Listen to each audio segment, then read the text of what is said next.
Sur les 2 derniers siècles, en fait, on constate plusieurs grandes vagues d'innovation commerciale qui correspondent à chaque fois à des nouveaux enjeux, des nouveaux besoins, des nouvelles évolutions de l'économie. La première grande vague, ce sont les années 1820-1860, où vous avez les grands magasins qui se créent pour conquérir la bourgeoisie urbaine parisienne essentiellement, avec les trois quartiers, la Belle Jardinière, le Louvre, le BHV, le Printemps. Tout ça se crée en 5 ou 6 ans. C'est quand même impressionnant. Et ces créateurs sont toujours, et ça c'est une constante, des provinciaux issus de milieux modestes. Ils viennent de l'Orne, ils viennent de l'Ardèche, ils viennent et ils sont des gens de terrain qui ont compris d'abord ce que c'était que les enjeux et qui sont adaptés au terrain. Je pense aussi à Félix Potin, par exemple, qui était à Arpajon, né à Arpajon et qui avait épousé une couturière. Et qui, 20 ans après sa création, était un des épiciers les plus importants du monde. La deuxième grande vague de création, ce sont les années 1880, 90, 1900. Et là, vous avez tout ce qui se crée, en gros les magasins à succursales, qui se créent pour conquérir le marché rural en France, qui n'était pas très couvert par les structures commerciales. Vous avez les docks du centre, les docks rémois, la ruche Picarde, les casinos, les galeries, les nouvelles galeries, les magasins réunis. Donc tout le développement du succursalisme, avec également des gens issus de la province, comme Geoffroy Guichard, né à Saint-Étienne également, Camille Dian, qui est né à Reims, la ruche Picarde. Troisième grande vague, pendant la crise des années 30, la conquête des milieux populaires urbains avec des magasins à prix unique.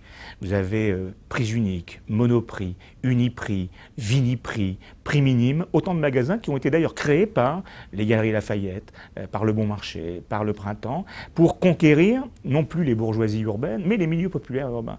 Et ça, c'est pendant les années 30, avec une nouvelle structure de commerce et une nouvelle formule, prix unique, et peu d'achalandage et peu d'objets. Quatrième grande vague, celle des années 60-70, la croissance des 30 Glorieuses, c'est l'hyper.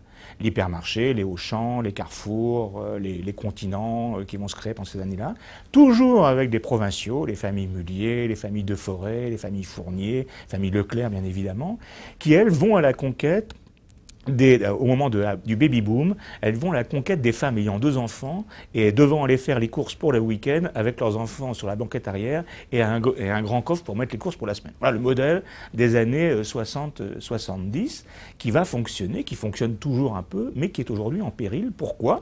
Parce qu'aujourd'hui, nous assistons, alors on ne sait plus à quoi, mais à de nouveaux enjeux, à de nouveaux objets. Aujourd'hui, la population est de plus en plus urbaine. Aujourd'hui, la population est de plus en plus isolée. Par exemple, sur les 35 millions de ménages en France, il n'y a que 12 millions qui sont mariés avec des enfants. 14 millions de célibataires, 4 millions de veufs et 4 millions de divorcés. Donc, pas les mêmes besoins. Budget alimentaire ne représente plus que 12,6% des dépenses, alors qu'il en représentait plus de 30 il y a 30 ou 35 ans. Le vêtement, 4,6% des dépenses des Français seulement. Donc la question aujourd'hui, c'est à quoi nous assistons aujourd'hui, quelles sont les grandes vagues, quelle est la vague en cours qui est en train de transformer et qui va transformer dans les 20 ou 30 prochaines années nos habitudes de commerce. Ça ne veut pas dire que les autres vagues d'avant disparaissent. Le Bon Marché existe toujours, les Galeries Lafayette existent toujours, Monoprix existe toujours, Auchan existera toujours, en Chine d'ailleurs, de plus en plus. Hein. Donc la question c'est qu'est-ce qui va exister, qu'est-ce qui est en train de se créer. Alors tout le monde pense à l'e-commerce bien sûr, mais il y a autre chose. Qu'est-ce qui est en train de se créer aujourd'hui et qu'est-ce qui va s'ajouter à ce qui est en train de se créer aujourd'hui. On va assister à son érosion, c'est-à-dire il va de plus en plus être considéré comme contraignant. Parce que si vous êtes une femme ou un homme seul, vous n'allez pas aller faire vos courses à l'hypermarché pour la semaine, ça n'a pas de sens.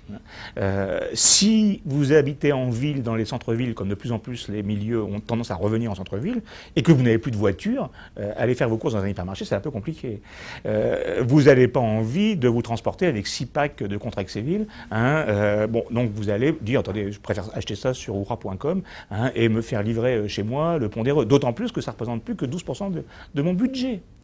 Donc vous allez avoir besoin, finalement, ce modèle ne va pas être vraiment adapté aux évolutions. Par contre, ces célibataires, ces divorcés, ces femmes seules, ces hommes, et ces personnes vieillissantes, ces veufs, vont avoir besoin de plus en plus à la fois de magasins de proximité, c'est-à-dire des choses qui sont près de chez eux, et surtout de services d'accompagnement, de quelqu'un qui va à la limite transporter les paquets pour les emmener chez eux, qui va les aider, qui va les accompagner, qui va leur rendre service. Vous savez que c'est déjà ce qui se passe un peu dans la société américaine.